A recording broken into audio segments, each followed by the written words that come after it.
के PCC president मेरे साथ मौजूद हैं। सर, हाल ही में अब जो बाईपोल चुनाव हुए, गवर्नमेंट का कोई भी कैंडिडेट, क्योंकि नगरोटा में भी आपने ज्वाइंट कैंडिडेट दे दिया था वहां पे, और बडगाम में भी जो हुआ आप सब जानते हैं, कैसे इसको देखते हैं?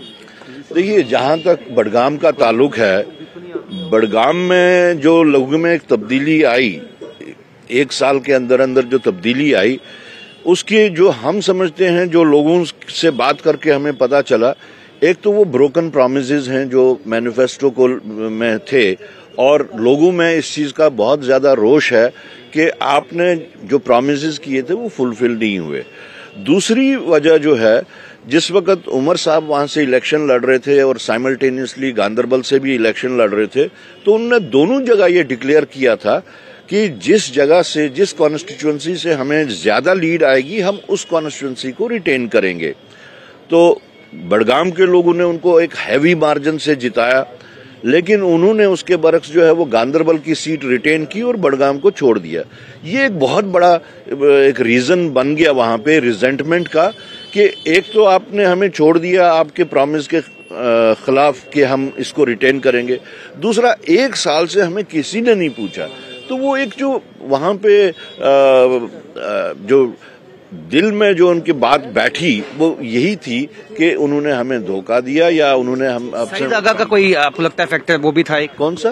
जो सईद आगा का जो रूहुल्लाह, देखिए अब उनकी वो अपना अंदरूनी मामला है पार्टी का, मैं वो नहीं कह सकता, लेकिन ठीक है, उनको कुछ मुद्दों पे लेके कुछ नाराजगी थी, लेकिन वो उनका इंटरनल मैटर है, उसमें मुझे नहीं लगता कि हमें कोई बात। कांग्रेस को भी है एनसी से नाराजगी क्या है हमें, तो हम इस वक्त सिर्फ यही कहते हैं कि लोगों में जो हम लोगों ने जो प्रॉमिसेस किए थे, और जो हमें उस वक्त डेमोक्रेसी को रेस्टोर करने के वास्ते, डेमोक्रेटिक इंस्टीट्यूशन को रेस्टोर करने के वास्ते जो लोगों ने भरपूर साथ दे के लोग बाहर निकले, वो होता हुआ नहीं दिख रहा, और लोगों में उस चीज की रिजेंटमेंट है।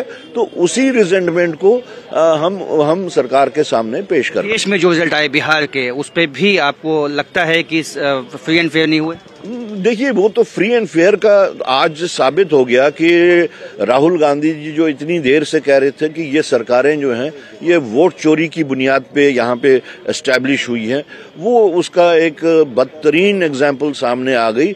और खुद से chief election commissioner of India जिस तरीके से बता रहे हैं, वो परसेंटेज दे रहे हैं कि 7 करोड़ 42 लाख वोटर्स थे यहाँ पे रजिस्टर्ड, लेकिन 7 करोड़ 45 लाख लोगों ने वोट डाले, और वो भी 66%।